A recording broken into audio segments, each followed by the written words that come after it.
The argument I had was that in the Blu-ray or DVD of Sparks Brothers, you clearly see Russell and Ron Mail give a copy to Todd Rundgren to look at and tell him that they produced about 100 copies. So I said, well, that alludes to the fact that to some degree he was released.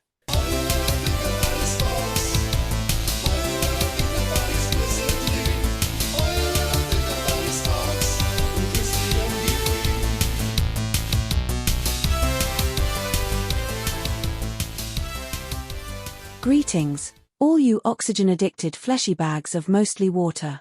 It is I, Computer Girl, from the song Computer Girl. Your usual human host Christian Huey is out on holiday, as you puny, decadent humans are wont to do. I, however, am Computer Girl, and I am indefatigable.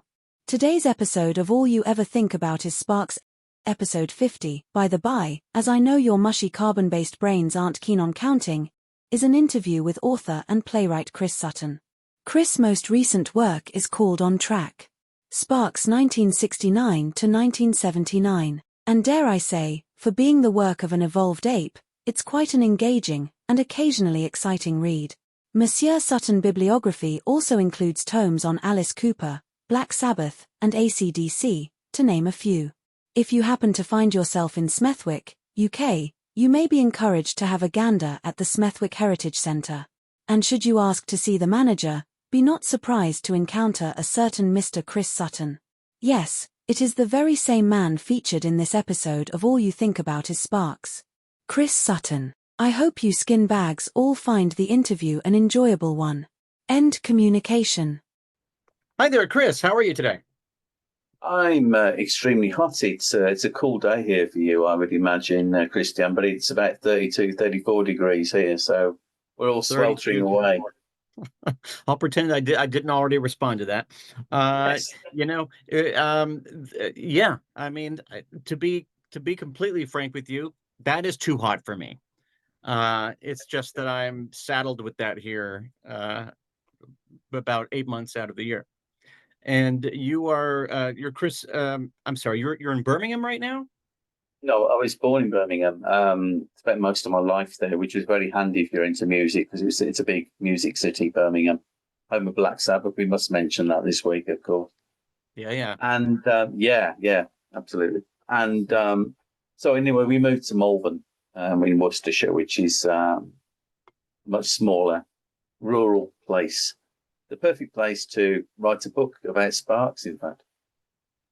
Nice. I love that. Yeah. It's interesting because, there are all these rural spots all throughout the British Isles that, nobody over here has ever heard of, If you tell someone Birmingham, someone might know. They may at first think you're talking about Alabama or something. But when you mention the smaller little towns and villages, we have no clue. Yeah. So how far is that from Birmingham? It's about an hour by train. I know that because I do that 3-4 days a week, which is usually when I do most of the writing.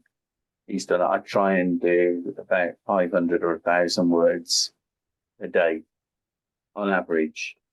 That's the biggest. Prodigious. It sort of is, but you kind of break it down into bits. So some bits are what I would call creative, where you're trying to be erudite and well written, and there's other bits which are a bit more meat and potatoes because you're just churning out information that you simply have got to include. Yeah. So if I'm not feeling especially on top form, that's usually what I'll do is get down to the nuts and bolts stuff. All of which you, for example, would know inside out and could probably recite off the top of your head. But a lot of people can't. And that's the thing with these books, Christian, is because you're appealing to broadly two audiences. There's people like yourself who are looking for the deep stuff. That's what you want, I would guess. Mm-hmm. And then you're looking for the other people who have no idea about even half of the albums, probably more than that. They can probably just name a few songs and have picked the book up or have got it because they quite like those few songs they heard. And to them, things like introducing Sparks will be a completely unknown quantity. For most people. Yeah, I was just going to say that. Yeah, definitely so. Can I, so let me just, start off from our listeners. Chris Sutton has written this book here, which you will see if I do release a video version of this, which is part of his On Track series, Sparks, Mm. 1969 to 1979, every album and every song. Um, Mhm. First of all, great read. I found it to be for at first, when I thought, well, gee, about 140 44 pages. I mean, how much information could there be in there? I found it very dense, and I mean dense in the best way, and that there's a lot of information in there for the hardcore fans such as myself and such as you. Um, and I hope it also appeals to those more sort of fair weather fans. But I wanted to ask you, Chris, a couple of questions about. Um, well, first of all, what began your career in rock and roll music writing, journalism? I'd always wanted to do it, and never thought that I was good enough or was the sort of person who should. I run a museum, Smethwick Heritage Center. I'm a museum manager. I've written plays and I've acted in plays in the amateur dramatic stakes. I'd never done a music one, and I'd always been very forensic, probably like yourself. I love all the details, and the details are my thing. I love details. I like to know when things happen, why they happen, what order they happened in. More details than most people would probably want to care for. And really, the lucky break for me was lockdown in two ways, because somebody gave me a Sonic Bond book, and I read it, and on the back it said, "Do you fancy writing a book for us?" And I thought, okay. So I pitched a book, and Stephen Lamb kindly got back to me the next day and said, okay. And that was probably my number one passion. Everybody's got a band. You've got a lot of favourite bands. Mm. Most of us have who are into music the way that we are. But probably if you strip them away one by one, you probably would have one band left, maybe. And for me, it actually wouldn't be Sparks. It would be the Alice Cooper group. And there's a lot of reasons for that. And a lot of that is about the right time, right place, right moment. Could have been Sparks, but Alice Cooper was in a similar way with that Top of the Pops appearance they had in 1972. For me, with Sparks, 2 years later, it's that Top of the Pops appearance, which is still one of the most talked about appearances from anybody who saw it on Top of the Pops, without a doubt, even if you didn't like it. Yeah, I do definitely want to talk about that, the Top of the Pops appearance there. So the folks at Sonic Board Publishing, you said they reached out to you? No, I reached out to them because it was in the back of a book, which was about Queen, and said, "Do you want to write? Have you got something you want to do?" And quite clearly, what they were doing was doing any and every band, and I mean that in the nicest sense. Why wouldn't you? And I could see which bands they hadn't done. There were some they had done. And I was thinking, oh God, I wish. Most of the ones I wanted to do were not on the list. So I got in touch and have started working through. I did want to do Roxy, but somebody else had done Roxy. Somebody else had done Hawkwind that wanted to do. But of the big ones left, I got most of the ones that I wanted, and nobody done Sparks, which surprised me, because a lot of people, yourself, Monty, and other the big fans, could have done an excellent, superb job as well. I was very lucky because a lot of people were happy to tour, and I don't like to do a book that's my views. One of the issues that you get, and again, I don't mean this unkindly, there is a word count, because you can see the way the book is bound. You can see how many words are. That word count defines quite a lot. That book could have been probably at least another 30,000 words. It's 65,000 words. There's at least 30,000 words cut. A lot more Martin Gordon, for example, who's in there, was cut because it just had to be. He talks. And equally so, you can't kind of ramble in a kind of a fanish way that you might want to do. at times. And that's where it gets a little bit tricky. So you have to find a way around that. So, was it as simple as you saw what they had in their catalog and Yep. said, "Oh, you're missing a bit here. Sparks is a Yep. big one. I happen to know quite a bit about them, and and I have access or feel confident I will have access to enough people to make this, make it happen." I got off to a fly. The first one I did was Alice Cooper in the 70s. And on day one that I agreed to do it, the drummer Neil Smith emailed me back because I sent him one of those precocious emails and said, please help me with this book. I can ask you 5 questions nobody else has ever asked you. He came back and said, give me a call. And I did the 5 questions and nobody else had asked him those questions. And then he gave me the bass player Dennis Dunaway's number, and I got Dennis, who gave me Mike Bruce's number. And so suddenly I felt I had something that was credible. I got lots of other people to talk. Some of them, I think, because they had nothing better to do in the nicest possible sense, and they weren't necessarily getting the acclaim. And this is an interesting thing with Sparks, because you say Sparks, and in Britain, if you say that, you think, oh, that's a band. It must be a band because it's not somebody's personal name. It's not Russell Mail and Ron Mail.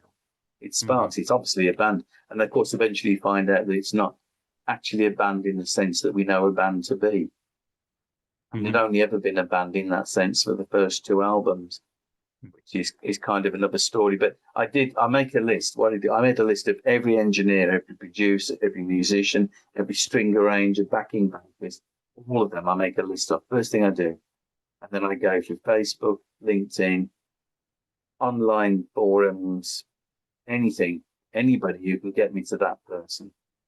And some of them come back quickly. Some of them you will send them 9, 10 emails, and then they'll finally see your email, even though you've emailed the same email several times. Some of them come back hurt, should we say. There's at least one in the book who made it quite clear that he did not want to even think about his time with Sparks. And I edited that down so it didn't seem too bad, because you don't want to upset anyone's feelings. Yeah. My personal favourite in that book, you're going to come to see, is Dean Detrick Jr. That was my happiest moment, was to track him down. So the name it, it wasn't familiar to me when I was reading through the book, and I thought, what's wrong with me? It was Dean, and I'm sorry, Detrick Jr. Detrick Jr. Yeah, and that was one that there it is right there, and he was involved in the Woofer album, correct? Well, what it was, when they did the re-release over in the UK called 2 Originals of Sparks, which was the Woofer album and the Sparks album, the Ron and Russell did some sleeve notes, comments on each song, and Ron mentions Dean Detrick Jr. I thought, well, you can't go far wrong looking for a Dean Detrick Jr. in America. And he turned up in Los Angeles as an artist, designer. I thought, that has got to be him. And he had his email. So you email the guy. And you've got to imagine this guy's probably spent, 50 odd years. And nobody's contacted him and asked him about what he's mentioned in. And but he was quite helpful. You get other people who were very upset about their time with Sparks, other people more philosophical. Some people, some of the best times I've had writing books, Martin Gordon was if you can get him, I've no doubt you could get Martin Gordon's book. Oh, we've talked, we've talked quite a bit, and he's he's a fantastic interview. He's a great artist, and he has no shortage of things to say, of all kinds, with motivated by all kinds of emotions about that time. Yeah, that's absolutely true. There was some sections had to be cut down when he came back from the final edit, which is the one after the final edit. After the final edit, there was a section of an interview with Ian Hampton that had to be removed, where it talks about their appearances on Top of the Pops and his encounter with Jimmy Savile, who was and that had to go. It's very, very interesting, I think. And James Lowe, who I only recently found out had gone. I'd missed that news, and he was such a terrific, warm, engaging man. And I'll tell you this, he was absolutely thrilled to bits that anybody would get in touch and would say that Whooper was their favourite Sparks album, which is mine. And he was just so pleased. And we had this session. We were like two people in therapy having the same issues. Where I think I said, I spend all of Falafel Leon first album waiting for James Mankey to play the extra long little lick he does at the end of the choruses. You know, plays that little bass lick, and then once he extends it a bit longer. I spend the whole song to this day waiting for him to do that. Sure. Okay, really? I told James Mankey this, and he's one of the most unassuming people I've ever spoken to in my life. You can praise that guy all day long, and he'll go, "Well, I must have been He's doing fairly something dismissive right." of his accomplishments, you know. Yeah. So it's quite a journey. You go. I did ask Ron and Russell Mayer, what their manager. That was the first thing. Kind of think to yourself, if they had taken part in the book, it means technically they have to authorize it because they're talking to you. Oh, I see. So that's the hurdle. And that's true. There's no way around that. They talk to you, then it's an authorized interview. What they say is represents them. So I'm assuming you had to, not to to call anyone out particularly, but I assume you had to go through their manager, who is Sue Harris. I did, and I approached her, and basically I just got no. Yeah. Can I speak to them? No. And I thought, well, okay, I know where we are. I have asked, and that's okay. But just before the book went to print, we got a message saying that they wanted a copy to look through before it actually got published. Reasonable, I suppose. The general view is that when people in at that level ask this sort of question, it can mean trouble. Okay. Yeah, that makes sense. It's not the same as it used to be, where you could write or say anything. It's an unofficial biography or program, and that would be okay. Now, people of a certain status and position can take some steps to shut down publications and TV programs just by making it very difficult. In honesty, there were only two problems that we had to get around for the book, which was why it was delayed. The first one was the Arista demos, as they're known. And originally the book discussed. Originally the book discussed all of them, but I agreed to withdraw any that had not been officially released. Comments on them, I could mention them but not review them. That's interesting. Yeah. So I'm sorry. So you could mention them, as you did in the book, but you couldn't opine on them. No. Okay. That was withdrawn. May I ask you something? Because my notes are in chronological order, so that's where my mind tends to go. Any hardcore Sparks fan is deeply curious about that urban renewal project thing that they recorded and of course never released, except for that one track many years later. Computer Girl. You're right, Computer Girl. Did you attempt to ask any questions about that? And if so, what kinds of responses did you get from anyone? Well, we know that they exist. The songs certainly still exist. That is a fact. I had got enough evidence that they do, but I couldn't speak to anybody who had a copy. And we'll come to that later. As we ask me that again, because we'll come to that around the Big Beat time, who has actually got material and who has not. Big sticking point was the demo album. Although it's supposed to be Sparks in the 70s, but Stephen Lamb, my publisher, who's a very understanding chap, I said, look, I've really got to include this demo album. For me, the story starts with that. He's 69. But can we stretch and put that in? And I thought that would be okay because it's all over YouTube for anyone who doesn't know. Sure. There's websites that review it and discuss it. The first response that we got was, no, you can't include it at all. This was from management? No, from the publishing company. Publisher. Your publisher. Yeah. Their publisher. Their publishing company. Oh, their publishing company. Yeah. Okay, part of the publishing interesting. company. Okay. Well, the basic argument is these are unreleased songs that they have chosen not to put out. Hmm. Therefore, you're commenting on stuff that's not authorized.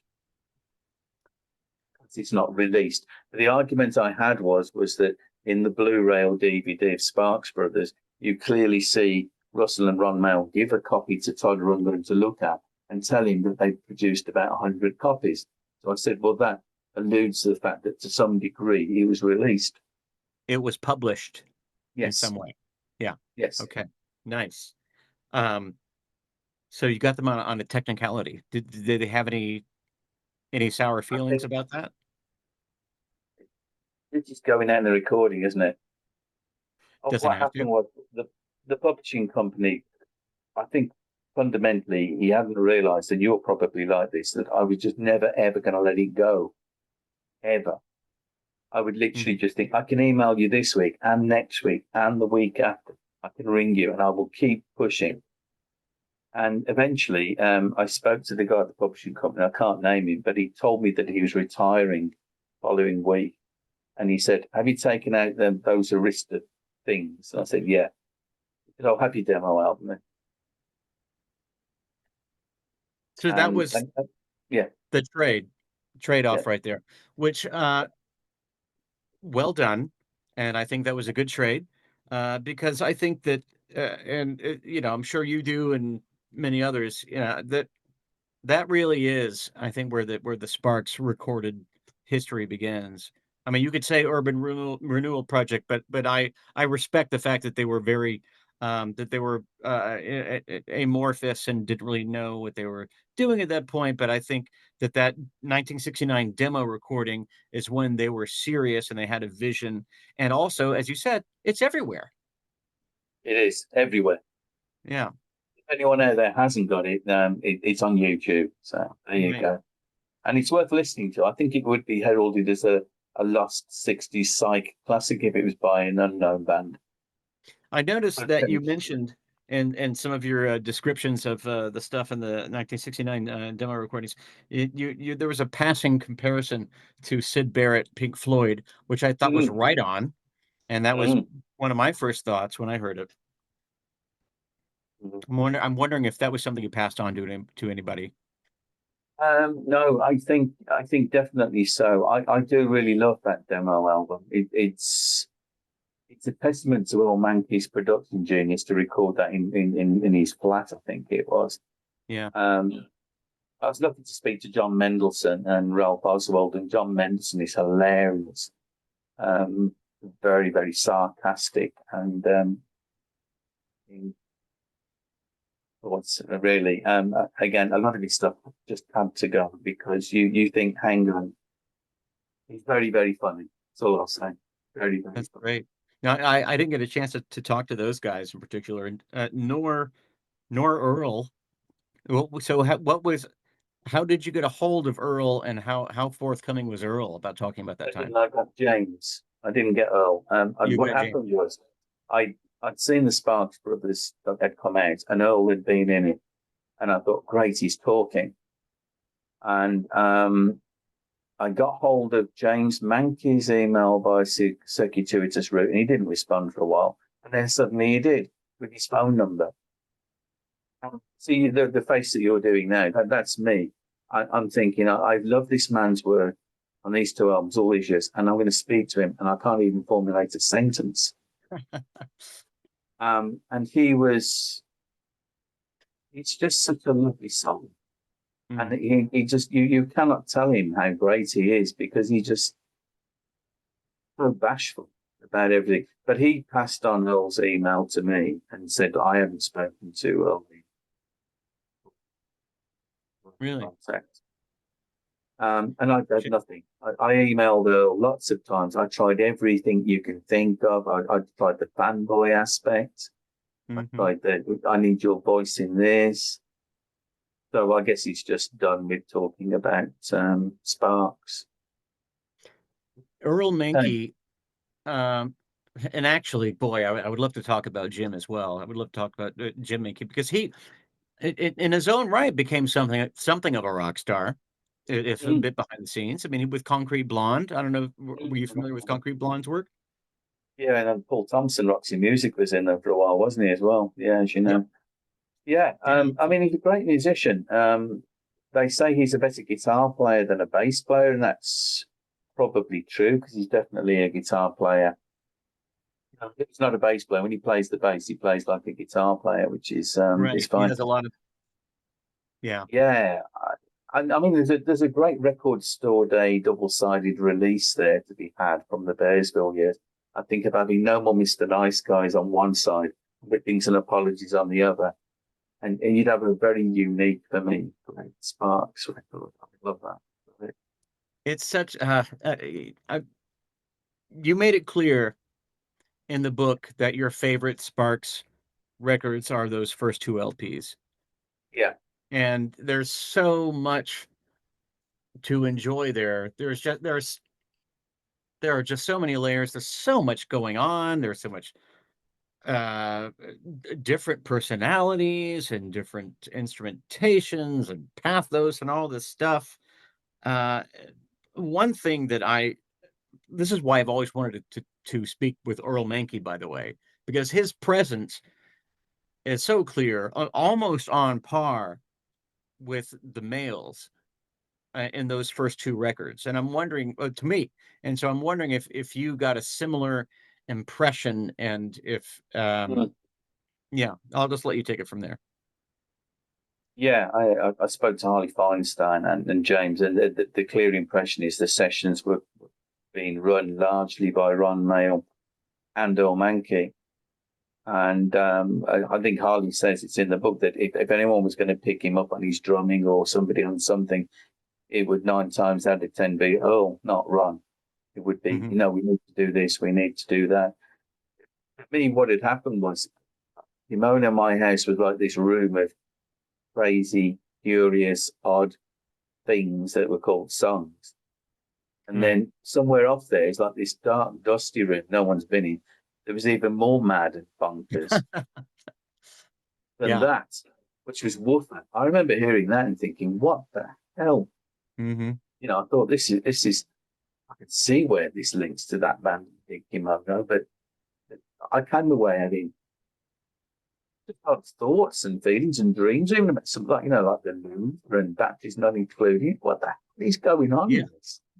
Oh yeah, but yeah, bonkers. I mean, it's as Ron went on, you could sort of follow his logic, but it's not.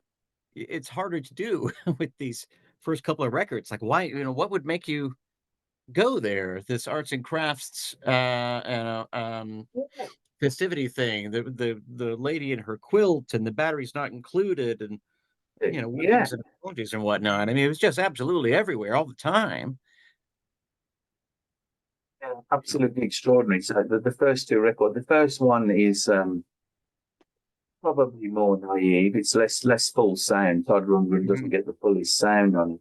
And you get this interesting thing, which I picked up, I was quite proud of this, with big bands. Why did nobody think of putting a big band in on the second half? It's the obvious thing to have, but they obviously couldn't afford a big band or nobody thought Yeah. of it. And I've always spotted that was an edit. Even when I was a kid, I thought there's something odd. I couldn't, I could hear that something had happened. And it was only when I spoke to Harley Feinstein for the book and said that's what that's an edit, isn't it? That's where you've stopped and started from Uh-huh. there. When it goes into the full on section at the end. Just a joyful record. The first one I think has a very sweet naivety with some odd chills about it. Saccharine and the War, what the hell going on there? And No More Mr. Nice Guys with that incredible guitar solo from James Mankey. I mean, my God. Yeah, Um, absolutely. Yeah, as you were saying, yeah, Jim Mankey was actually an incredible lead guitarist, even though he was kind of relegated to bass for those mm, couple of records. Could not agree plays, more. I think, teasing it out from James, I got the feeling he plays more guitar than he's let on. Hmm. That's Oh, possible. on those records. Yeah, he does. There's a couple of places. So, for example, he admitted to playing guitar on Moon Over Kentucky as well, to some degree. I remember, and that's not mentioned. Obviously, Yeah, would do. He wrote it with Ron Mel, so you can see that. that, yes. I love the swagger of the second album, Wuthering Tweeters, when they come in with Golden Gem. You think, what's Hmm. happened to this band from the first album? Hmm. And it's just such a curious, wonderful record. It remains my favourite for many reasons. I love the cover. I love that kind of, even the cover I find unsettling. Yeah. Uh, Now, which one? it's- Which one do we mean? Because because I guess you had the front and the back, and they swapped them at some point. There's one yeah, I where prefer the swap one. I where like that James is looking to the side. He's not even engaging with the camera. yeah, And Ron Mel looks fairly unique even then. yeah, Um, yeah. He's got the Einstein's, long afro and the longer yeah. mustache. Yeah. And then there were things like, is it okay to admit to liking Do Re Mi? That was a big thing for me. Hmm. This is from The Sound of Music, but you think, Mike, I hear that, and I never think they're going to make it to the end, Harley and Jen. How are they doing that? Which is this colossal rhythm they break into from about halfway, which is it's just incredibly intense. And you think, how are they going to get to the end of this song? Yeah. Um, You wrote about that. There's this really intense interplay right then between Harley and Jim Mankey, and somehow they're keeping up with each other through this oh, incredible run. Did you get any sort of insight from Harley or Jim or anybody as to why that Rodgers and Hammerstein's song even came into the repertoire? they used to do two or three cover versions around the Woofer era live. One of them, which apparently was the most popular, was "Baby Come Back," the old Equals song. Yeah, right. Um, Yeah, you're right about that. And that was something that missed me the first time around. I didn't know they did that. Baby Come yeah, Back. there's no known recording of it. Now, of course, you ask, don't you? Harley, have you got one tucked away somewhere? Mate. No, no, no. I think he said Larry Dupont, who was a guy you'll know of, who worked with Sparks on design work and been a road manager. Harley reckons he has got some demos or rehearsals or whatever tucked away in that legendary garage that you guys have in America. Seems to be chock full of stuff you haven't touched in ages. I'm always hearing about garage. Oh yeah. So I think that, yeah, that the thing that we had for us in Britain was these albums did not exist at all. And the fact that they even toured Britain in '72 had passed me by because I was a little bit young. So for me, Spark started in May 1974 with Top of the Pops. And it was the joy of backtracking to find these records, which it has to be said, you had to go and buy. There was nobody who had them. Yeah. You had Yeah. to, and you had to go and order them from a record shop, and you had no idea what they were going to sound like. Right. Probably like Kimono, you would imagine, or Yeah. you thought. And to some degree it does, and to some degree it doesn't. But you couldn't borrow them off anybody because nobody had them. Such a great point, and I think that's almost to state the obvious, but I think that's a difficult thing for people, especially young people, to really appreciate that, before really before the internet. It was if you didn't know what a band's full discography really was. I mean, maybe you could join the fan club or something, but you didn't really typically know what was out there, and you didn't know you depended on either what your local record store has, or you would pick up Yeah. the phone and call around, or maybe ask for a catalog. But so you didn't know right away, certainly from when you first saw their Top of the Pops performance in '74, what else was out there. So Yeah. when did you find out that there was more out there, and how did you track it down? Well, the first thing was that Top of the Pops appearance, and I don't know if you're aware of Top of the Pops over in America. Fundamentally, it was a show which had chart hits, ones that were moving up from the bottom end of the charts, and some people would appear in the studio, and some might be on film, and you had to sit through all of it. Mm. That was what you had to do. And some of it would be truly terrible. You would hate it. Some of it would be okay. And your parents would be in there. They would watch it. They would love the stuff that you hated. They would hate the stuff that you loved, which was even better. And but it was just such a hugely watched program by millions of people. And there was only one other program on at the time in the UK covering music, which was the old grey whistle test, which is stuck away in a graveyard time at night. Top of the Pops was it. If you got on top of the Pops, you were going to sell a shed load of records. Even probably if your record was dreadful, you're still going to sell a load of records to somebody. And what Sparks did was to use the medium of television, Ron and Russell. And it was just jaw-dropping. That This Town Ain't Big Enough, which was seemed like a full film soundtrack in about 4 minutes. And just came in and just rampaged around your living room. And most people were still watching in black and white, let's put it like that as well. And all you could remember was that death stare from Ron. What's this about? And cutesy Russell with that falsetto high voice. And it's no downplay to the rest of the band. They did their jobs, of course, but Absolutely. the next day in the playground, show my age, that was all anybody talked about. And it was the same with Roxy Music, with Virginia playing, Alice Cooper with Schools Out. Other bands that thought, this is my moment, and by God, we're going to use it. And it was just incredible. And so then in the weeks after, it started going up the charts, etc. And Bearsville Records did that thing which all good companies do. I thought, haven't we got some of this stuff?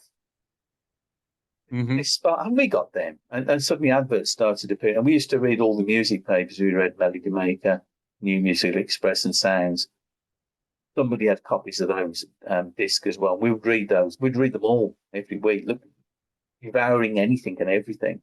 And suddenly Bearsville, I think they released Girl from Germany, got that out really fast. And then you went into your local record shop and said, can I order this? It's called Sweetest Clothing. I go, what the hell did that mean? We had no idea what that meant. Right.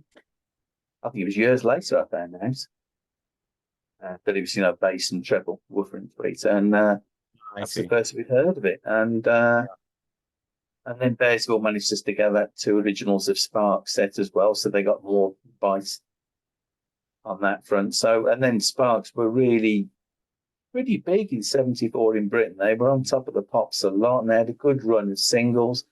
And the Kimono album did extremely well. And Propaganda is like a sister album in effect, I suppose, to Kimono. You can certainly see the links. A big credit to Ron. He doesn't use any of those demos that are mentioned in the book for Kimono. When the guy's up against it, touring Britain and Europe, and he's got to make a second album that year, there's an awful lot of unused tracks he could have easily picked up, used for Propaganda, and he doesn't use any of those. Yeah. So that's another interesting point, because going back to that first demo, there are all these songs written by Ron, and some by Russell. A couple of Russell ones got picked up for the first proper record, and none of the Ron ones did. And I know there were likewise demo recordings, songs that were not picked up for Kimono, that did not make it over to Propaganda as well. And this is a theme that kind of continued throughout the '70s, and you did write about that a little bit in here. There's this just such just an effluence. There was such a flood of all of these songs, and it seemed that rarely did they feel the need to pick up any of these leftovers, I suppose you could say, and carry them over to the next project. Like they just sort of wanted to start anew. There are odd occasions where I'd hear a song, because you go back and listen to the albums again and again and again, and you think, hang on a minute. And I did one that I did query was with Sal Mader, the late Sal Mader, sadly. Yeah. was I bought the Mississippi River, and as I was listening to the Big Beat album, I thought, this lyrically could have fitted on Kimono, Propaganda, almost back to Woofer. Mhm. It somehow had that kind of feel to me of one of those songs, and he did confirm that yeah, he thought too that it was one that had been around for a while, but of course they were up against it big time for Big Beat. So you discovered your Sparks origin story was 74 with the Top of the Pops and Yes. This Town Ain't Big Enough. And huge fan of those Island records, of course. So when they left the scene physically and went back to the States, did you know that they were still an ongoing concern? When did you find out that they were still recording? Well, we heard little because the only way you got information was in the British music press, and I wasn't in the Sparks fan club, simply because it was based in America, and getting anything from America was tortuous if it arrived at all. So I just hadn't bothered, and no other Sparks fans I knew had bothered either. It was literally as though they'd closed the door and gone off, and that's entirely their prerogative. But occasionally, one of the music press would mention that an album had occurred, which some of them didn't even come out in Britain at all. And nobody I knew, nobody bought any of those albums after Terminal Drive. I'm sorry, None. nobody knew about anything after Terminal Drive? Well, they might have known about it, but I don't know anybody who bought an album of Sparks I in the see. 80s Yeah. at all. I didn't, for my sins either. I for whatever reason, things had moved on or had changed, and I still liked those albums, but it was as though they'd gone. Yeah. Yeah. Um, So when at they what had the point big, did you catch on that they when did you, I suppose, pick back up your fandom of Sparks to well, take up where 75 had left off? there was a compilation came out, and I can't remember the dates. You'll know, which was it was a double disc compilation of Sparks. I'm Mm. trying to remember the name of it. Came out as two CDs on Rhino, I think it was, Yeah. and it covered the early years in the '80s, and Ron and Russell had done a commentary in it. And I thought that was really, really good. I got it for Christmas, and I thought, oh, I've missed out on some really great stuff here. And then they kind of did that reinvention thing, which was something they do on occasion. They'd come back with National Crime Awareness Week. Oh yeah. Hmm. Yeah, and that was like, oh, this is. And you thought this is good. I like this. Is good. Yeah. So we had that, and then we had the gratuitous sax, and they toured Europe doing that, and then that was kind of a real awakening, a rebirth of Yeah. Sparks in Europe. Without a doubt, they just pulled back a load of old fans and got a load of new ones on the strength of that material. Um, It- Massively yeah. so. Yeah. It's interesting to me because it seems that, certainly before, I don't know, whatever, the turn of the millennium or whatever, those times when Sparks had any traction within the United States, they had no presence outside of the United States, and the reverse of that was also true. It, Yes, fundamentally, what we see is a complete flip that the Europe and British success and nothing in America swaps over and becomes a really good decade for you guys in the '80s, largely speaking. That you did well there with yeah. some good albums, I must admit. But we got nothing. I mean, nothing at all. You had no Womp, that sucker, and No, you had no no, no. that why can't I think of it now? It's one of my favorite. It's my favorite album, practically. Angst Uh, in my pants. yes, Angst. Nasty Angst face. is my second favorite Sparks album. Yeah, No, and they then that just was not known. nothing. It was as though they just had gone. Yeah. Unless Did you were in the you, fan club. unless you were in the fan club, of course, which Yeah, for a maybe. long No, time was curated by their mom, who, yeah. who went by Mary. I forget now, but but yeah, it was their mother who was at least a vocal voice in their fan club for quite a while. Yeah. So it was just how it was. There's an awful lot of bands that the same thing happened to. You mentioned, I know you're a fan of Roxy Music, and they vanished for 4 years, and that seemed like the longest 4 years ever. Yeah. They were off the scene for, you thought 4 years, and they're coming back. Well, it's nothing nowadays, of course. Oh yeah. Came back with Um, Manifesto, and they were like a whole new group. yeah. So it was good to have Sparks back, and there was a sense of regret, but there would have been nothing I could have done, so to speak. I would have picked up some albums and heard them by buying them on import, which I didn't do. So it was a lot of catching up, in effect, to do. And there was this compilation, which I'm trying to find out the name of. It was a double CD Profile, set, which was with, or was it a it later was one? what? I think it might have been it came out as two CDs. I know there was sort of a weird Hell and Heaven collection that came Yeah, out that on was good. CD. That was good. Yeah, this one had somebody on a bicycle, I think, on the road on the cover. Oh, What was it called? something for amnesiacs, or no, no, no, no. I think that I know what you're talking about. There was like a sort of a cartoon image. Yeah. Yeah, yeah, Well, and that escapes me because I reached that age, yeah, but that did an amazing job. right. And it had the first release of I Like Girls on it as well, with the original band was on there, and some nice live stuff. So that was a nice crash course in what I'd missed through the 80s. And I thought it was good stuff. And they cherry picked the best of those albums and from the 70s. So it was good. And now with the way the world is and things have changed, you can just keep up with anything. So problem solved.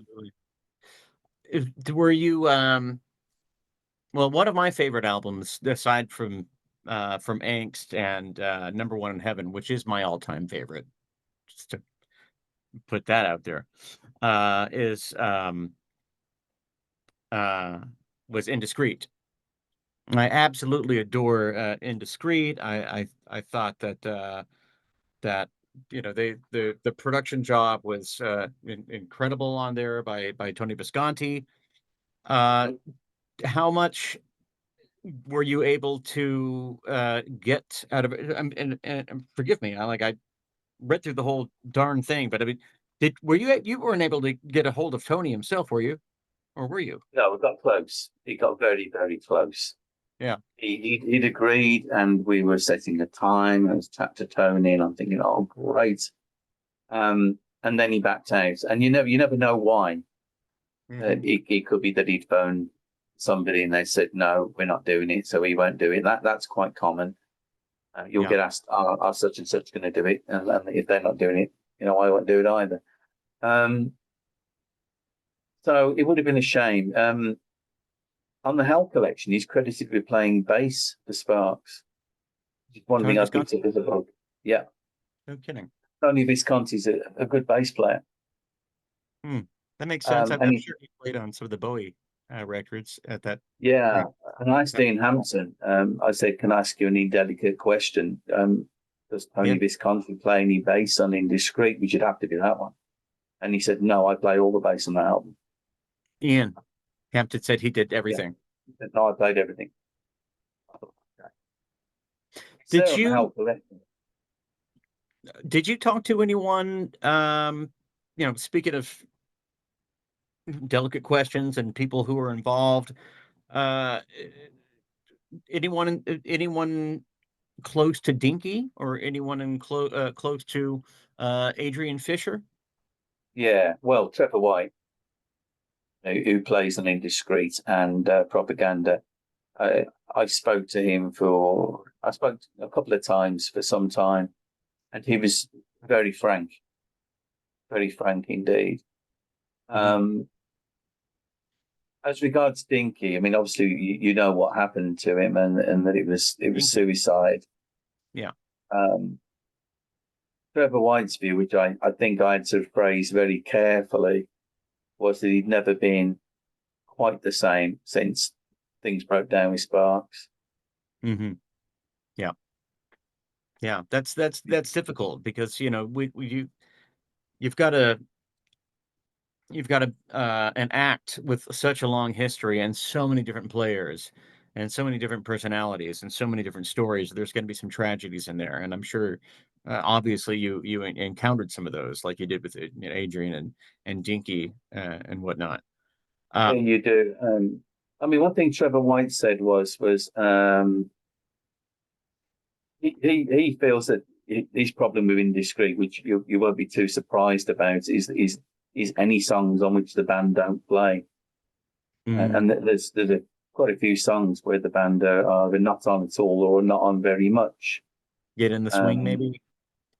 Well, there's Looks, Looks, Looks. In fact, nobody whatsoever plays on that from the band, or even Ron. He's not on it either. Not even Ron. Wow, I didn't know that. No, he's not on it.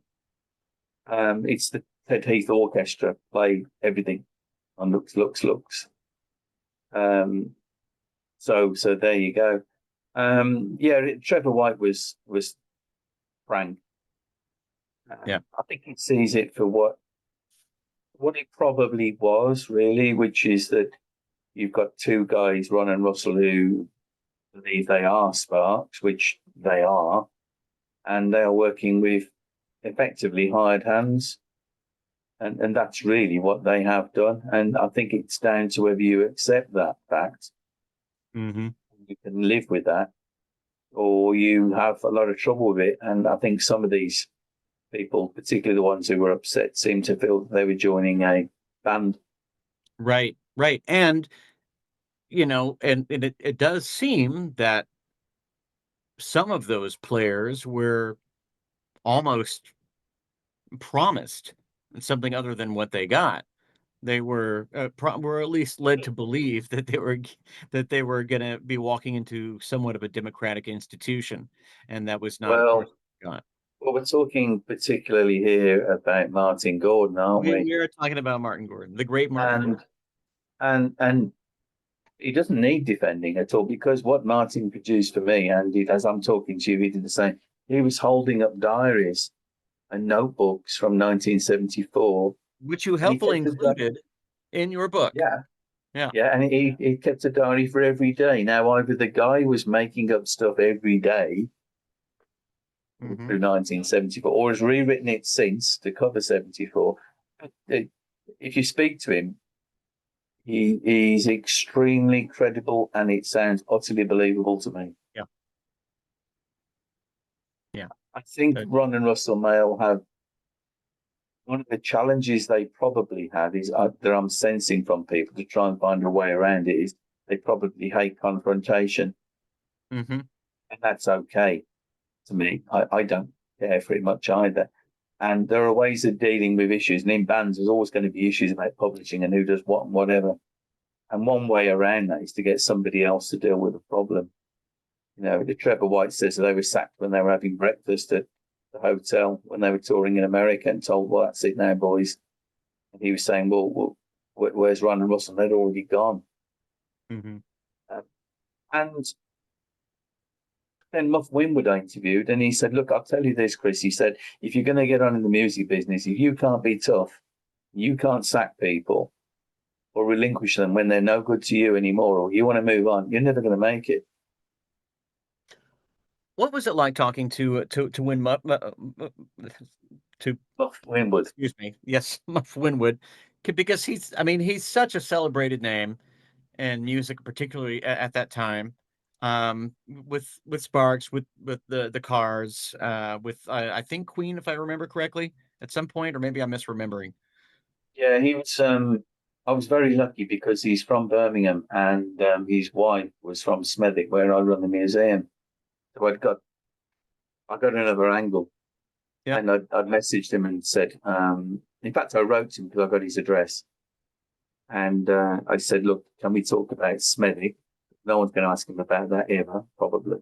About what? And the place where he lived when he was younger, when he was in the Spencer Davies group. So it kind of makes you look different.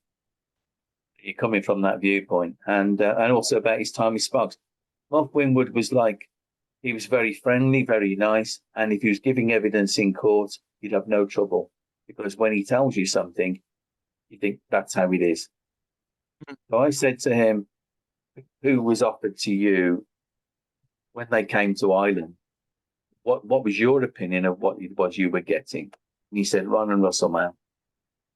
Mhm. I said to him, I said, were the original band, the other three, offered as well? And he said, not when I was around, no. Right. The manager was just basically going to recruit 3 new British musicians, and as long as they were good, that was fine by me. Right. And you can see that's probably true. Yeah.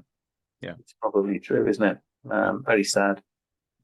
Yeah. They had good years at Ireland, Indiscreet, as you said. They were struggling over here in Britain and Europe. By the time Indiscreet came out, they knew they needed a bit of a change after Propaganda, almost certainly. And I think they'd always wanted to do something along the lines of what they did with Visconti, of having string quartets and fiddles and all sorts of things on it, and being a very diverse record. And I think in some respects, now Monty, we spoke a while ago, he saw certain parallels, which I thought was really good, between Indiscreet and Woofer, in a way, that there was that trying to try different things out. He could see that had started with Here Comes Bob and Batches Not Included. And he's quite right. And I thought that was interesting. But I think Indiscreet was not what a lot of people wanted over in Britain.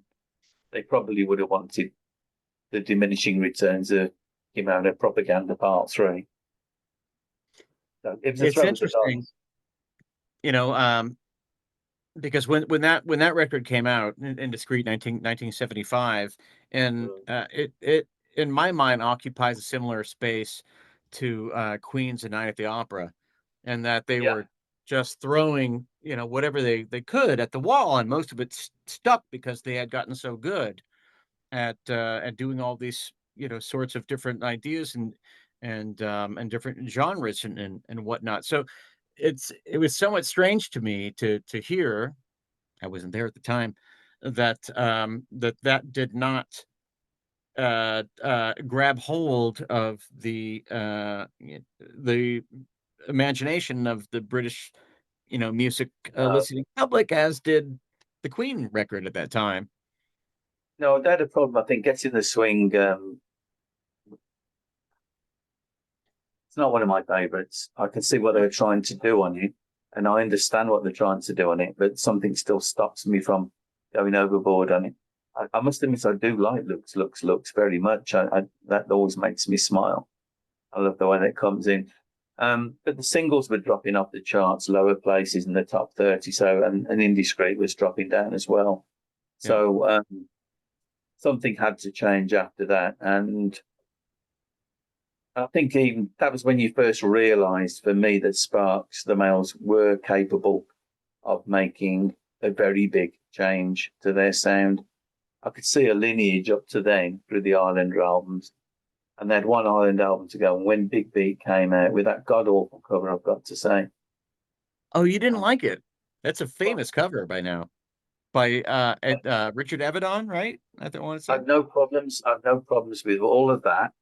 Uh-huh. But when I spoke to Rupert Holmes about what he thought he was making and what the idea was, everything about that concept, as was explained to him, screams out a kind of a shot down a side alley or some sort of gritty kind of in your faceness Mm-hmm. to it, Yeah. which it doesn't have at all. It's bitter stats. Yeah, as like So it's sort of hinting toward that, but yeah, but not. yeah, I mean that was. I mean, Michaels does really well, doesn't he? On that, I mean, the drums. You listen, to you think, my God. And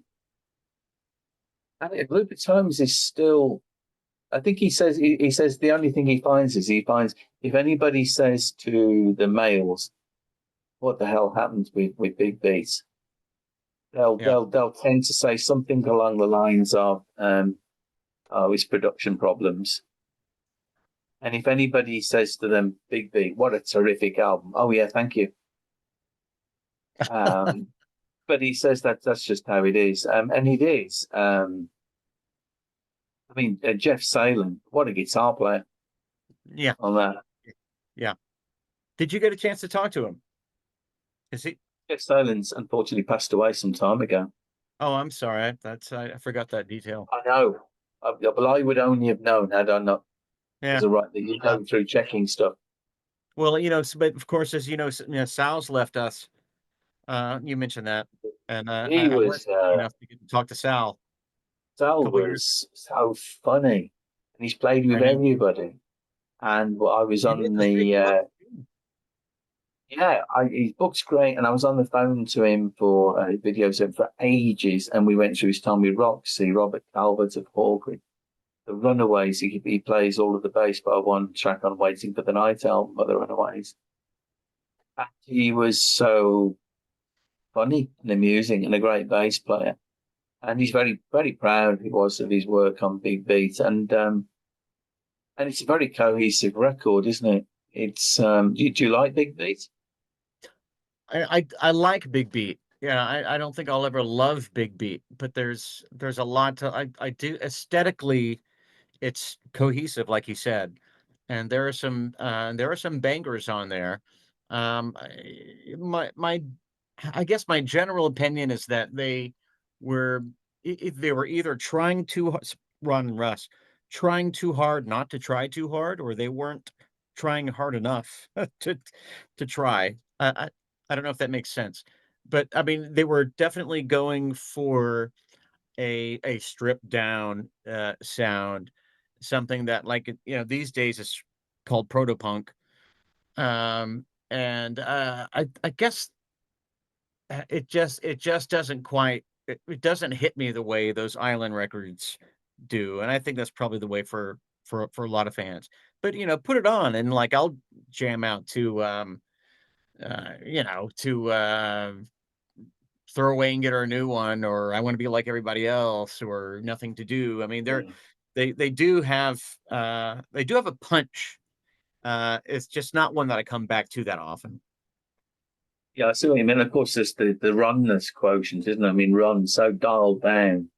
Yeah, And that's look at time that's what they wanted. They didn't want Ron prominent in the mix. I mean, he's scarcely noticeable a lot of the time, which makes the live recordings from the bottom line and so on. There's a couple of live shows interesting because you can hear Ron quite clearly on the Big Beat songs on that. But mhm. yeah, I mean that's nothing compared to the next curveball, though, is it?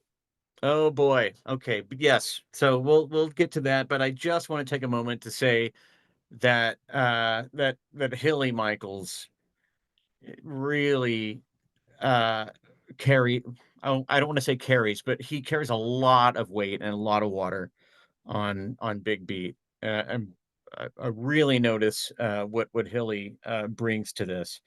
And I was wondering if you had any thoughts about Hilly, or if you had listened to Hilly stuff beyond that. Yeah, yeah. Well, Rupert and I talked about Hilly because you can't not talk about Hilly Michaels on the album, Hmm. and his view was, and I got it straight away. He said that I listened to him and I thought, oh, it's a Keith Moon drummer. This guy's going to be a Yeah, lead yeah, drummer. I thought, yeah, can't argue with that. yeah. And then Jeff Salen plays more guitar solos on, I think, on one record than been on all the other records put together, quite probably. Hmm. Um, and I mean, the one solo that he gets on Big Boy, I think he's something like four solos at the same time that Rupert Holmes recorded. That bit where you get that noise of guitar solo Uh-huh. is about four solos just played at the same time, different takes, Uh, uh, and he is just that a overlaid it. particular song you're talking about? It's on Big Boy. Oh, on Big Boy. Okay, okay. About halfway through, there's this little break, and there's this short burst of frantic guitar Oh, yeah, instead.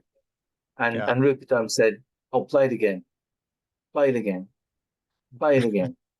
And he couldn't play it the same way each time, so we just overlaid them. So that's what you get. It's like Jeff Salen four A times the spinning max. symphony of Bang. Jeff leads. Um, Fantastic. he's in. But of course, originally it was supposed to be Mick Ronson playing guitar, and that intrigues me because we had this story about them trying to get Brian May in the band, which Yeah, that's an and interesting footnote, eh? So the lead guitar playing, songwriting Brian May, yeah, and then they were going to work with the songwriting lead guitarist Mick Ronson, and that doesn't square with anything that we know about their modus operandi No. at all. Yeah, that is a peculiar footnote in the Sparks story, that they approached Brian May, who I'm an immense fan of, and actually once dated a girl who was friends with his daughter, but that's a story for another time. Uh, yeah, agreed. So I guess we should move on to the penultimate release of the 70s, which is Introducing, which is Yeah, a hell of a weird album. What yeah, was that like, finding people? Because there's an army of people to talk to. yeah. Yeah, that's right. I mean, of all of the albums, and I said earlier about making a list of people you want to talk to, I looked at Introducing and I thought, because they're all session, it's a cream of session musicians, and there is a lot of them. And I emailed or contacted, tried to get so many of them, and and most of them just don't reply or don't want to talk or whatever, which is is absolutely fine. And when you do get somebody who wants to talk, it's great. Now over here, it was interesting. I can only remember one bit of publicity for the entire album, Yeah. which was they appeared on a kids' TV show called Tiswas, and there was a bit of promotion for the album. I think they played over the summer, and Mhm. I remember thinking, well, what's this? And it didn't really say much to me at all, unfortunately. So I didn't particularly care for that. And then I know covers, so I looked at the cover and I thought, oh, Yeah. terrible What'd you think of cover. that cover? Oh, it's Either awful. side. Awful. It's yeah, it's pretty I don't know, It's desultory. What is the awful. word? I don't know. It's something. Well, it was called Introducing Spark, so that confused us over in Britain. Like, oh, Sure. introducing them, looking around for years, what's this about? And I realised now it was irony or something or whatever. Right. And you listen to it, and again, I think I found somebody who bought, and this is how it was. It was like, oh, such and such has got the new Spark. I must get around to his house to hear it because it's the only way I'm going to listen to it. Right. Listen to it, and occasionally there'd be, for me, there'd be little moments or times. And I thought, oh yeah, I can hear this is Spark. It sounded like they were struggling to get through this LA session sort of soup, not really making it. And there was Ron again. I couldn't really detect Ron's idiosyncratic keyboards. Uh-huh. So over the years, I've managed to have a affection verging on love for some songs, and others I can listen to. Hmm. I think there's anything I can't listen to. And one of my favourite Spark songs is on there. It has to be said. When they did the 21 night shows and they finished off with the final show, they did Goofing Off. And one of my happiest memories has been at the front when they did Goofing Off and having a wonderful time just leaping around crazily. Yeah. And I If I love were to that. have Yeah, I agree with you. Yeah, if I were to have a Jewish wedding, which is not at the cards for me for several reasons, but that's a song I would definitely want to play there. I mean, there is sort of that klezmer is not the word, but there is like a traditional sort of Jewish a dance sort of rhythm to Goofing Off, and it's just so wild and woolly in a way that they hadn't really done. Um, maybe at all quite in that way since. Like I this is an album that grows in stature with me as I listen Yes. to it more and more because it is so adventurous. What do you mean? There is enough there that you can find more. I mean, I always smile at occupation, and really I shouldn't because it should just be stupid and silly. But I do still, But I think I it's do. part of its charm. Um, I mean, Goofing Up is the big one for me, and these mysteries I adore. Mhm. Um, I really do like Forever Young. Yeah. I really like that. And the guy I got to speak to at Sunderland was Tom Nutella, who I think I mentioned about 100 times in talking about the album. That guitar solo and goofing off, it's worth the price of admission for that on its own. Tom Yeah. Nutella's guitar solo. Yeah. Yeah. He's great. Extraordinary. Um, it, you do kind of wonder what would introducing Sparks have been like if they hadn't had the cream of these LA session musicians. And it had been more, the Sparksness quotient had been a lot higher. Yeah. And I think it could have been an even more interesting record. It is what it is. And as you've said, it is an album I think that has grown over the years for many fans. I never used to hear a lot of love for it, well, any love for it from Yeah. anyone I knew. That has changed. Yeah. I mean, if you just look at the songwriting, if you look at the individual songs themselves, I think there's good stuff there. A Big Surprise is it's a pretty raw song. Occupation, though it's not necessarily high-minded, is still like it works. Ladies, I mean, in some ways, these are sort of like boiled down lyrically, boiled down, sorts of Sparks or Ron style songs. It's just ones that don't require quite as much thought as maybe previous ones would. It always strikes me as a very cheerful record. When I listen to it, I always feel it's got a happy warmth. It's their California record. I call it their Beach Boys record. Yeah, I can go with that. Yeah, Yeah. I can go with that. I There's mean, happy warmth is not something I'd really encountered that often with it. Yeah, and I think probably it was my age at the time. I wasn't necessarily ready for happy warmth. hmm Wanted something a bit more introspective and a bit more difficult. So I mean that was tricky for us. Yeah, Didn't I get really do a light here at all. Um, and now we're starting to see this pattern at time of what are we going to do now? And I think what they realised, which was very, very cute and clever, was that if you take what they have, Ron and Russell, and what they can do, you could bolt that onto other genres, other forms of music, and then you have got a very interesting combination. And I think that I'm not sure how far back they start to realise this. Certainly, probably by Big Beat, I suppose you could argue they do because it sounds so different. But the next change that they come to was brilliant. I mean, maybe the most radical change they ever made, in my opinion. probably it still is, isn't it? Yeah.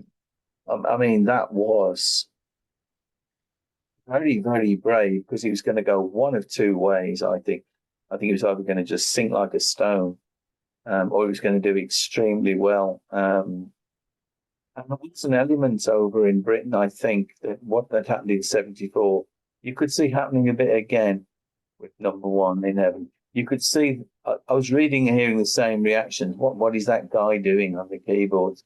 And these were people who hadn't seen it the first time round, and isn't the singer cute? And there was a sense of that coming back.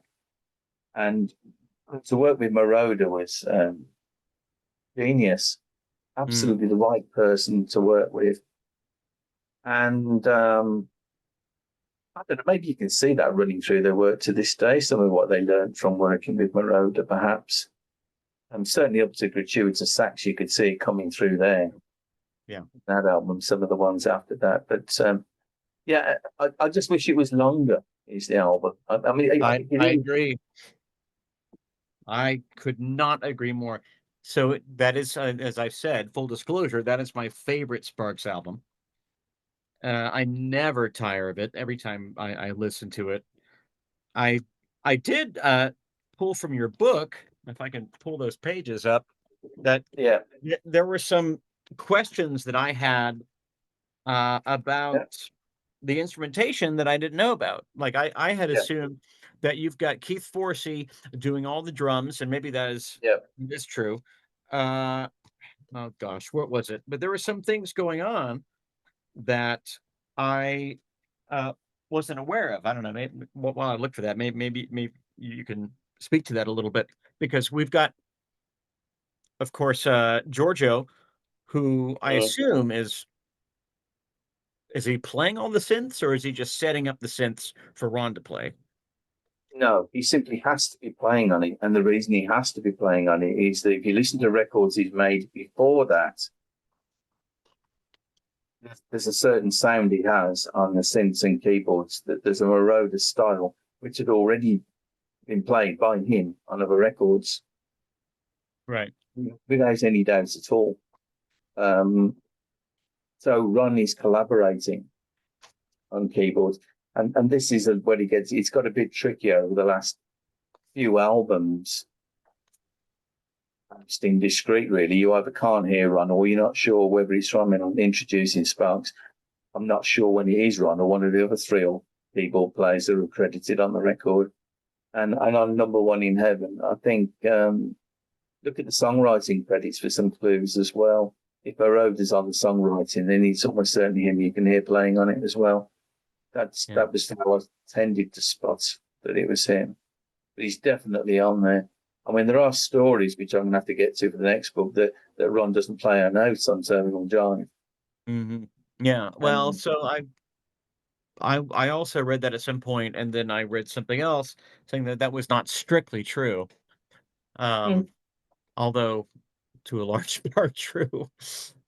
Yeah, I'm hoping to find out on that. But number One in Heaven, I think, in so much of the album was released as single. I think it's one track that's released as a B-side or an A-side on it at some point or another. I think there's just Is one. that right? There was not a track that was not released as an A or a B side?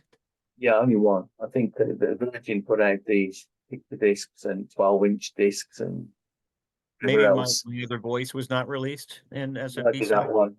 Yeah, it's one of them didn't make it onto anything. But it is the singles dominate. I think on that. Over here in Britain, that's the perspective. You've and got also when Sparks play live, that's those singles are the ones that people want to hear. But it is an astonishing album, and the best cover in a long time, I'm going to say. And it was just a great move. Yeah, I thought I'd seen it around there. There she is, somewhere back there. Yeah. Yes. Very, very brave thing to do.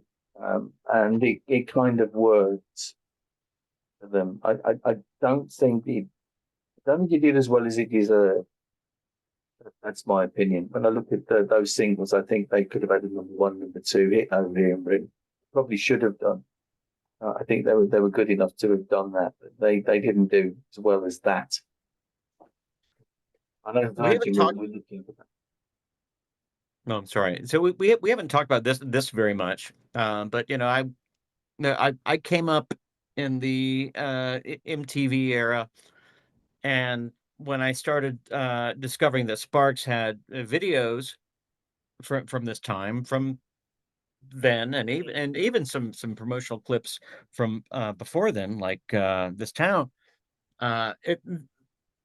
that's when things really started to click for me, what they were all about aesthetically. Yeah. And did you guys in the UK, did you see much of that from 74 to 79? No, not really. What used to happen in the UK was you'd appear on Top of the Pops commonly, then they would reuse that performance a couple of weeks later or 3 weeks later or whatever, and then they might use a promo film. They seem to dislike using promo films on Top of the Pops, so we only occasionally really saw those. I can remember one for Alice Cooper being shown, and certainly Bohemian Rhapsody was shown.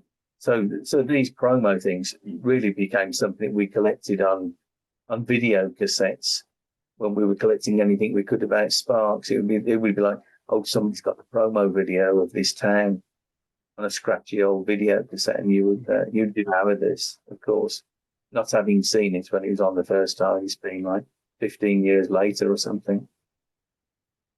So no, it meant nothing to us. So I wanted to ask you about what, because I was somewhat surprised and pleasingly to see that you had included some other works that they had done in 1979 after Yeah, Number One in Heaven, and that was yeah, an album that I've come to appreciate a lot, which is Noel's yeah, Dancing is Dangerous, or There's More to yeah, Life Than Dancing. I can never remember the name of the actual LP. yeah. So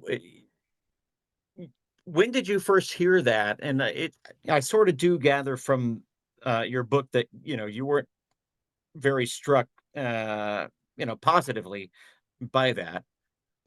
But when did you first hear that? That would have been probably in the 90s, something like that. Oh, As we were saying, these things were not widely disseminated unless presumably you were in the fan club and they did. I don't know because I wasn't. I was in it for a short while, right. and then I ended up sending postal orders and checks and whatever. So I just dropped out of it. So maybe people who are in the fan club knew. If you weren't in the fan club, um, it would have been in the British Music Fest. Ron and Russell, I think, announced we're doing this album, but you're still going to go and buy it because you aren't going to hear it. Oh You're no, still going to I'm go sure very few people would. or persuade the I did. record shop to put it on. And then the Adrian Munsey's Say Sheep, I'd heard about that.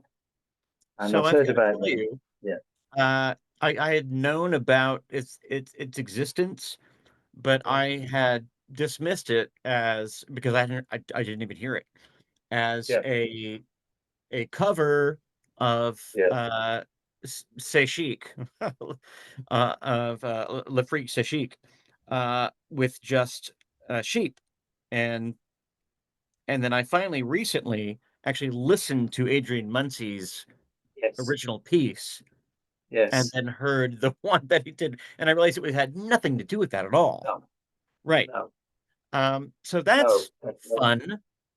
Do you know, I mean, how much of that do you know? Did you talk to anyone involved with that? Yeah, I spoke to Adrian, Yeah. and he was one of these exact cases of a guy who's going about his business, and nobody ever asks him about this at all. Nobody. And I emailed him and said, "Do you want to talk about?" Oh yeah, give me a call like today. And he was Yeah. thrilled to bits. And see, when you listen to it, I'd heard about it because a guy I used to work with, he used to do a lot of work with a British singer called Helen Shapiro, Hmm. and she sings backing vocals on Say She. Yeah. And she wanted because she was trying to earn some money in the I suppose what you might call the twilight of her career, and she could still sing, so she was doing that. That's so bizarre. I've never actually heard the record because, like you, I just thought it'd be some jokey thing over there. And when I started putting the book together, I thought, what if I actually play on it? When I listened to it, I knew Ron was playing on it straight away because it's the keyboard. So Yeah. it's. I thought this is Ron Nail. I said to Aidan, it is Ron. He said, "Oh yeah, yeah, Ron plays all of the keyboard synths So and everything Ron on it." played the lot on that So he record, said. on the sheet. So Adrian Munsey said, and probably, let's be frank, because that would have been the cheapest option, wouldn't it? Makes sense. I suppose they chucked a lot of money at it, and Adrian went on for about 2 hours about the recording of this. There's not much in the book, but if you want to know whose sheep they were, all that he told me. Richard Branson's sheep. And he loved it. He just loved the fact that he was part of the Sparks story. Uh-huh. But since he was Virgin are doing it at the time, we've got this guy, Adrian. Did you fancy doing this? Oh yeah, we'll do that. Yeah. Peter Cook doing these peculiar radio ads for the album. How on earth did they find each other? I mean, that's Well, just Peter Cook was recording for Virgin Records. They'd signed him up, Peter and he Cook. would have been Okay. sat around the offices probably not. They Yeah. would have said, "Do you fancy doing this?" And he would have said something probably, I'm guessing, of how much are you paying for me to do it? Right. I said yes. So I think they saw Sparks, and this is the impression that I got as being a band they could work with on different levels and develop, and they would just pop up on different things. Yeah. Where it dropped for them was when Terminal Jive was submitted, and when I spoke to them, they basically said we can hear one song on it that they thought was any good. They didn't Right, hear the and rest of it. that, of course, is When I'm With You. When I'm with you, they said apart Yeah, from that, forget it. And they just said, well, okay, we're not gonna keep the contract going. That's yeah, it. I think this moment has passed. Maybe it yeah, has. yeah. Maybe Uh, it has. do you have any predilection of doing a follow-up to this for the 80s? Well, yeah, and the reason for that is because of people like yourself, Monty, Larry, and various other Sparks fans who've been so kind and welcoming and letting me have the time to speak to you about these things. And there was a feeling that would Sparks in the 80s appeal to anyone. There were people like yourself who might want everything. There might be some people who go, well, I don't know about that era. I like this 70s stuff. And are there any people who only like Sparks 80s USA style who aren't interested in it? I don't know. So there's a risk element attached, but we're going to take the risk. And Sure. I'm starting on it, probably be, I should imagine, maybe after Christmas. I need a break from that. And I'll start again the same age. I'll list everybody.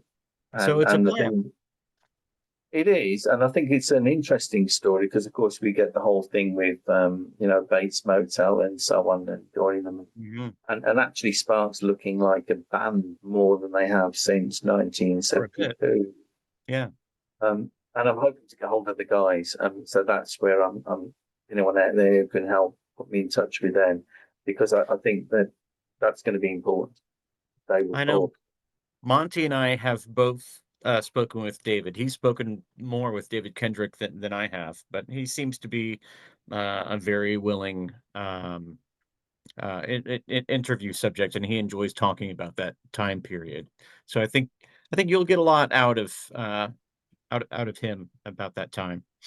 I hadn't heard Gleaming Spires stuff till a while ago, and the thing that struck me straight away was Yeah, the similarity to Sparks. And I'm yeah, thinking how much of a cross pollination was going on there.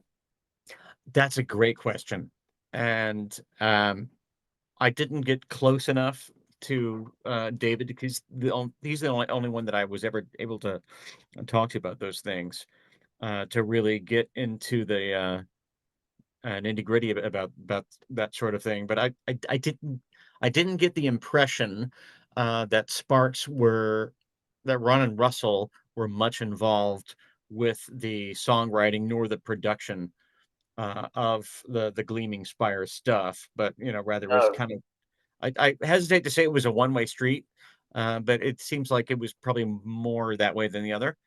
But there's probably a whole lot of discovery to be made there. well, I think you're right. What I want to find out from David anyway is how much they had an influence and input into the songs on those Sparks albums. Oh, I see. So Yeah. is there a sense that the Ron and Russell have got these demos and then they go, well, we could do this, we could do that, because they just sound so similar to me to their own outputs at times. Yeah. Um, Yeah. maybe they must have.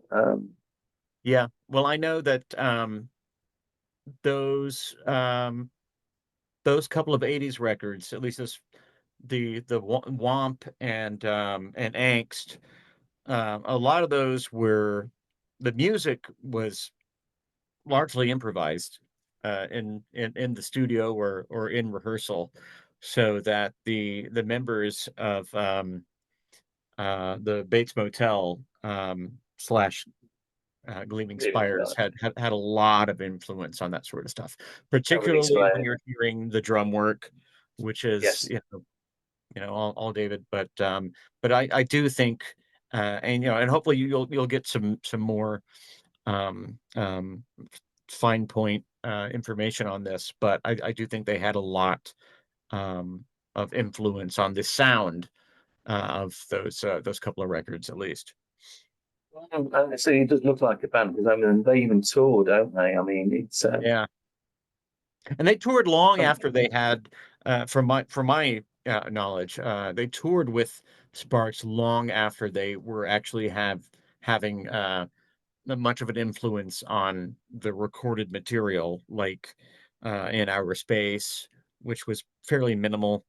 And then and even 84, 86 with the records that followed, but they still kept those guys around to Yeah. follow them on tour, you know. I mean, going back, I mean, Trevor, I was talking to, when I spoke to Trevor White about Indiscreet, I was telling them how much I love the kind of the glitter kind of glam rock was a big thing in Britain, which is my kind of early thing. And I was saying how much I love the glam rock kind of feel, and Hospitality on Parade, where he goes into that big kind of glitter beat. And Trevor White said, that's my bit, that's my idea. I believe I it. said to Ron, why don't we do this? And when you listen to it, you can tell that it's somebody else's idea. It's Yeah. so obvious, and that was his bit of influence. So whether there was anything else that came in, I don't know, but it does show they are willing to listen to ideas. So that was Yeah. good. Well, the glam kind of came to them, right? I don't think, they made the glam happen, at least No, that's what about records. 71 in Britain, I think, with T-Rex and Hot Love and Ride the White Swan was the start. That 72 was big. But it was still going in 74. So anybody who looked a bit odd and was a bit kind of dramatic and could be loosely put in with the glam era. And of course, you're not going to say no, are you? If somebody's labeling you, it means they might probably like you, I guess, is the way they would have looked at it. Any publicity is good publicity, isn't it? I hope they carry on. I mean, I'm enjoying the new album. I'm seeing them next Saturday, in fact. So Yeah. we're going to see them on the tour. It looks like we're in for a good night. And we have got Goofing Off, I believe, set list, which is good. You've got the Goofing Off is on the set list? It's been in the set list so far in Britain. Okay.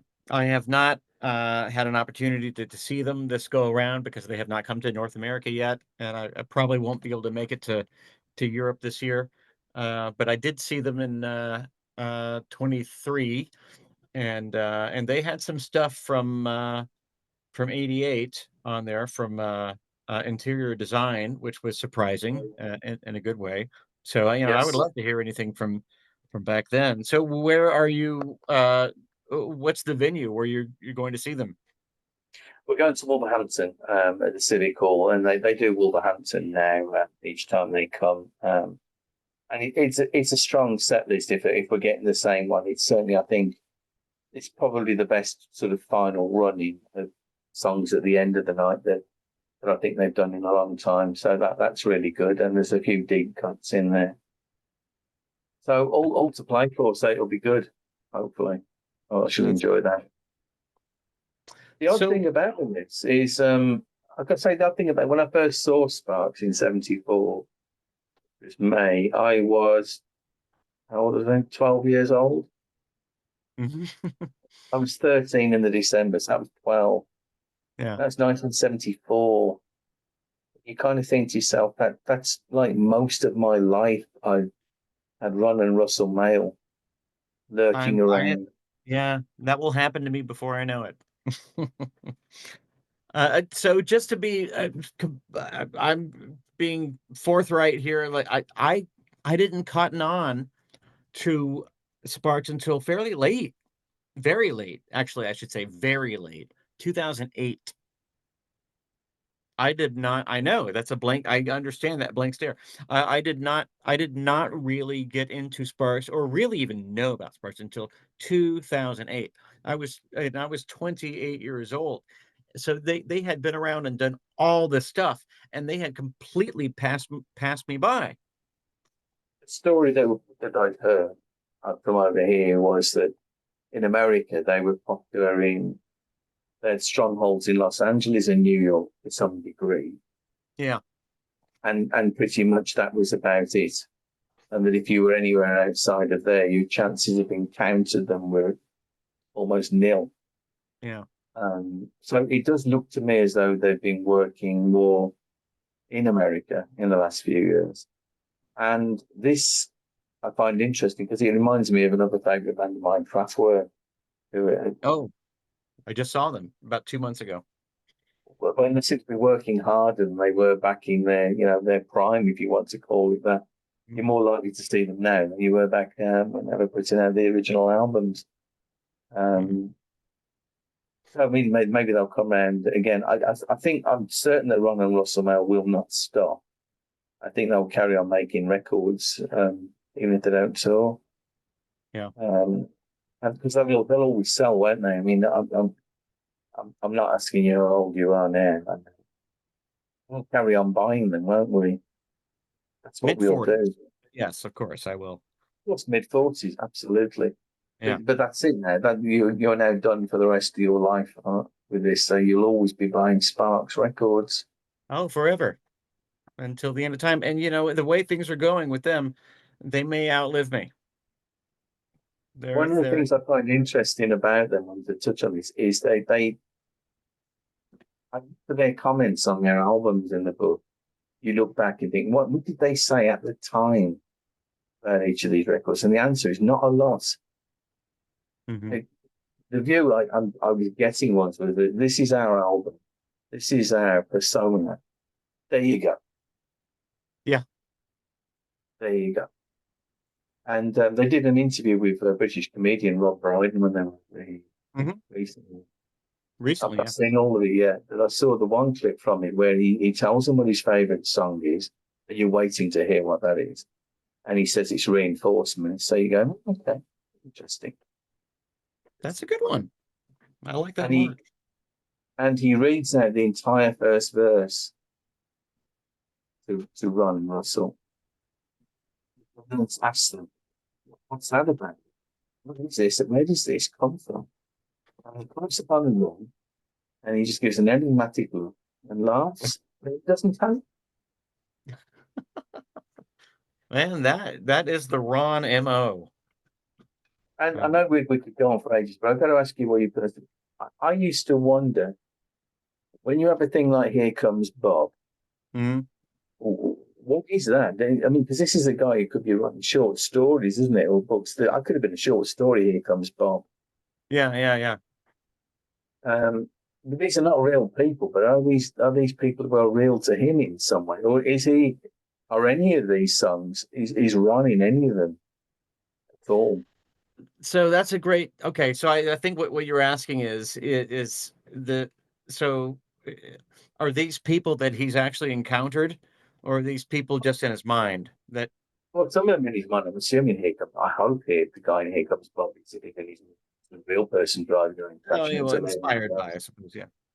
But then you start to look at the other songs. You're like, this town ain't big enough. Did he ever experience a situation where he was a love rival with another guy over a girl? And you want to believe that is so. Well, I do to something. Amateur Hour. Yeah. Is that him thinking back to some of his early sort of sexual experiences, or has he just got this fervent imagination? Does Ron ever come through? Does Ron's life experience coming through in songs and we just can't see it because it's so covered up? I think if Freud were still around, I think he would have an absolute field day with a lot of Ron's lyrics. And so, yeah, I think a lot, especially, his earlier lyrics, were informed, and of course we'll never know if they're, informed by literally, events or experiences from his own life. I mean, he'll never be Neil Young. But I think that there is, something more autobiographically true there than I think he'll be keen to admit, just because he doesn't want to. But yeah, I don't think we'll ever really know. But I think that is revealing of Ron's psyche, and based on his own life in some real way. Yeah, absolutely. It does make them endlessly fascinating, doesn't it? Yeah. I mean, Big Boy was one that I used to see because you used to see these adverts in American comics when we were young. Do you get sand kicked in your face by the beach bully? Here's a manual you can buy. And you read this manual, it'll tell you how to handle the beach bully when he comes and kicks sand in your face. And I thought I'm sure that's where he's got that from. But But you can imagine that Ron would have been the guy getting Sam kicked in his face. Oh, totally. Yeah. Yeah. You I'm know, the wondering what. are you familiar with Robert Crumb, with R. Crumb, the cartoonist? Yeah, Yeah, yeah, yeah. yeah, yeah, I yeah. mean that to me, that is the comic book version of Ron Mayle. I mean, it's Yeah. from the look to the point of view, maybe not quite as pathological. I mean, Ron's probably not as pathological as Robert Crumb, but I see a lot of parallels, and they came up around the same time, around the same things too, which I thought was interesting. Thing happened in Britain when a guy was bought London Bridge thinking he was buying Tower Bridge. He's actually buying the old flat Oh, bridge, which doesn't open up, and he bought London Bridge, and he's somewhere over in America now, I believe. Still, I yeah. always wondered if Ron had, okay, guys bought London Bridge. What if you bought a river? Uh-huh. And I'm wondering if that's kind of how he goes, and then he's off on a tangent. It's that's a creepy one. The move where the statue is alive. Oh yeah, the statue is alive. Some of these things are, they've woken me up at night over the years. Yeah. Um, that's what it was. It was like a tongue in cheekness, and Mhm. mine that got me in This Town Ain't Big Enough when I first had the lyrics, which came out in the local music press, and these magazines of lyrics for chart hits. And it was that one line daily, except for Sunday. Daily, except for Sunday. Yeah. Hmm. That was the line, probably. If I had to pick a line that said, "This is a band for me," didn't say anything. It was daily, except for Sunday, because nobody else I knew No one would say that. was ever going to do that. There's something And grounded in your everyday experience that you wouldn't expect yeah, to hear. that's not I see her every day of the week. Yeah, yeah, yeah. Yeah. Every day, blah, blah, blah. But run, no, daily, except for Sunday, because think it's shut on Sunday. Yeah. Yeah. Yeah. I love. Yeah. No. Great point. And, Great point. that sort of detail that he Mhm. gets into there. It's a lot like playing the violin. You cannot start up and be you. Do you mean you in? I know. And you're not going to hear that sort of reference in very many pop songs this side of They Might Be Giants or something. You know. Oh, and also I wanted to say that I think, as well as a great lyricist, and Russell is probably the only person who could sing on songs really, and does a fantastic job of that. I think Ron's melodic gifts occasionally, like Ralph Hutter in Kraftwerk, also has this ability to just startle you with a simple melody, like Hmm. on Computer Love, which I think was a melody that he wrote for his young girl he was babysitting for, and he wrote it to get her to go to sleep as a lullaby, that central melody line in Computer Love, the da da da da da da. Yeah. And he came up with that, and it's that melodic gift, that simple melodies. And I hear on the new album, Mad, in Drowned in the Sea of Tears, the bit that gets me in that is when those big kind of string synthy kind of watches of sound coming in the background, Hmm. scaling strings, and I thought that That's he can still do that and kind of move you with that melodic gift that he's definitely got. he can still, yeah, surprise you with with a note coming from where you may not expect it. Well, Chris, this has been an immense pleasure, and I would love to have you on again, and I hope to do so. What should And we do next time? we absolutely will. And so I forgive. Did you say what you were working on next? I'm actually I'm working on two. I'm going to do Sparks in the 80s, which will be a very interesting one, very different to the 70s. And I'm also just been asked to do a book entirely on one record. The whole book is on one record, which is Alice Cooper's Billion Dollar Babies.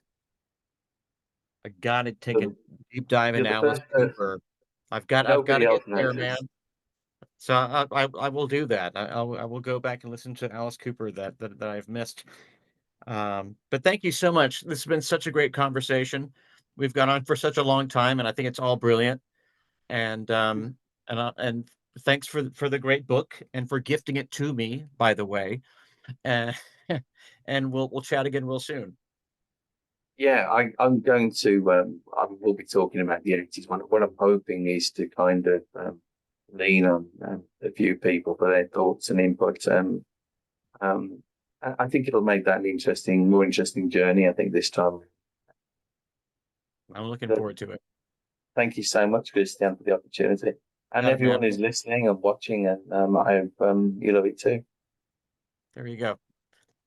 Talk to you soon. Take care, Cheers. Christian. Bye.